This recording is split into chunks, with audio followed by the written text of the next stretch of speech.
Tamil Nadu assembly ఎన్నికల వేళ నేతల మధ్య మాటల తూటాలు పేలుతున్నాయి. డీఎంకే వ్యవస్థాపకుడు కరుణానిధి మరణంపై అన్నా డీఎంకే నేత పళనిస్వామి చేసిన వ్యాఖ్యలపై రాజకీయ రగడ రాజుకుంది. స్టాలిన్ కనిమొళి మధ్య గొడవలతో కరుణానిధి తీవ్ర మనస్తాపం చెందారని, కుటుంబ గొడవలతో మానసిక క్షోభ అనుభవిస్తూ మంచాన పడ్డారని చెప్పారు పళనిస్వామి. కరుణానిధిని స్టాలిన్ గృహ నిర్బంధం చేశారని తీవ్ర ఆరోపణలు చేశారు. కరుణానిధి మరణానికి స్టాలిన్ కనిమొళే విభేదాలే కారణమని తీవ్ర వ్యాఖ్యలు చేశారు పళనిస్వామి. పళనిస్వామి వ్యాఖ్యలపై స్టాలిన్ తీవ్ర ఆగ్రహం వ్యక్తం చేశారు. కరుణానిధిని అన్నా డీఎంకే ప్రభుత్వం ఎన్నోసార్లు అవమానించిందన్నారు. ఆఖరికి తన తండ్రి సమాధి కోసం భూమిని కేటాయించాలని పదే పదే పళనిస్వామి ఇంటి ముందు నిలబడి వేడుకున్నప్పటికీ పట్టించుకోలేదన్నారు.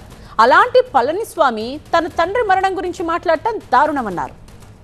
తమ కుటుంబ గొడవల గురించి పళనిస్వామి ఎందుకు పట్టించుకుంటున్నారని ప్రశ్నించారు స్టాలిన్.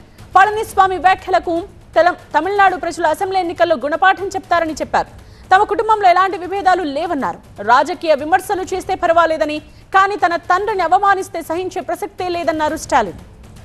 எனக்கு உயிர் கொடுத்து ஆளாக்கிய தலைவர் கலைஞரை நான் வீட்டு சிறையில் வச்சிருந்தேன்னு நாக்கில் நரம்பில்லாமல் பேசியிருக்கிறார். ஆனால் தலைவர் கலைஞருடைய மகனா என்னுடைய உறவை பற்றி ஒரு சொல் பேசக்கூட உங்களுக்கு எந்த உரிமையும் கிடையாது.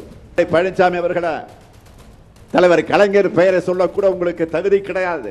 கலைஞர் பெயரை சொல்லக்கூட எந்தவித யோக்கியதையும் கிடையாது. அதுக்காக நானே அப்பாக்காக இல்லை, தலைவனுக்காக நானே உங்க வீட்டு படியேறி வந்து கையெடுத்து கும்பிட்டு கேட்டேனே. என்னுடைய தந்தைக்காக அல்ல, தமிழ்நாட்டுடைய தலைவர் அவருக்கு கடற்கரையில் இடம் கொடுங்கன்னு அந்த சோக சூழ்நிலையில் கூட உங்க முன்னாடி வந்து நின்றேனே, கொடுத்தீங்களா? இரக்கம் இல்லாமல் மருத்துவர் தானே நீங்க.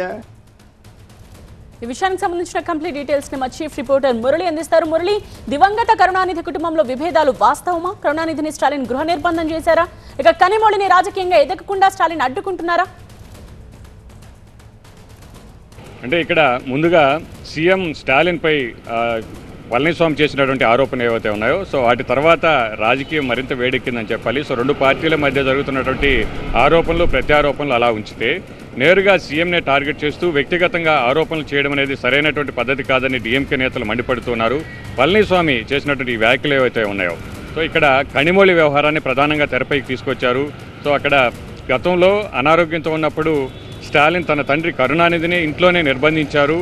కేవలం పార్టీని చేతిలోకి తీసుకోవడం కోసం మాత్రమే ఆయన నిర్బంధించి బయటకు రానివ్వకుండా చేశారు. సో ఆయనకు సంబంధించినటువంటి విషయాలు కూడా బయటకు రానివ్వకుండా రహస్యంగా ఉంచారన్నటువంటి ఆరోపణలు పళనిస్వామి చేసిన తర్వాత సీఎం స్టాలిన్ కూడా అదే స్థాయిలో కౌంటర్ ఇచ్చారు. అసలు ముందుగా పళనిస్వామి తండ్రి కరుణానిధి అంశంతో పాటు కనిమొళి అంశాన్ని కూడా ప్రజల్లోకి తీసుకెళ్లారు. సో జరుగుతున్నటువంటి ఎన్నికల ప్రచారంలో ప్రజల ముందు ఈ విషయాన్ని పదే పదే చెబుతూ వస్తున్నారు.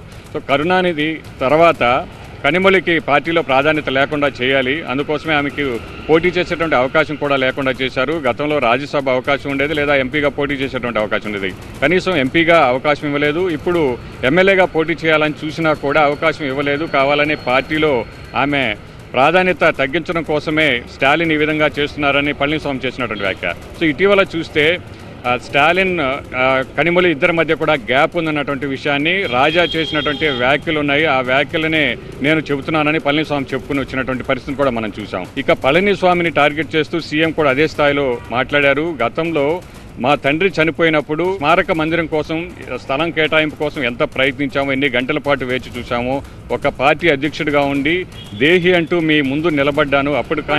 అప్పటి వరకు కూడా ఎలాంటి పరిస్థితి అనుకూలించినటువంటి పరిస్థితి కూడా లేదు. సో ఆ విధంగా మీరు వ్యవహరించారన్నటువంటి విషయాన్ని చెబుతూనే, మరోవైపు జయలలిత అనారోగ్యంతో ఉంటే ఆమె అసెంబ్లీకి రానటువంటి పరిస్థితుల్లో తీర్మానం చేస్తే ఆ తీర్మానాన్ని ఆమోదించాను నేను. సో నా వ్యక్తిత్వం అది, మీ వ్యక్తిత్వం ఇదే అనేటువంటి విమర్శలు కూడా చేసినటువంటి పరిస్థితి ఉంది. సో మాజీ సీఎం మధ్య జరుగుతున్నటువంటి ఈ మాటల యుద్ధం ఇప్పట్లో ఆగేలా లేదు. సో మరిన్ని అంశాలను ఒకరిపై ఒకరు లేవనెత్తి బయటికి చేసేటువంటి అవకాశం ఉంది అని డీఎంకే వర్గాలు కావచ్చు, ఇటు ఏడీఎంకే వర్గాలు కూడా చెబుతున్న పరిస్థితి అయితే మనం తమిళనాడులో చూస్తూ ఉన్నాం.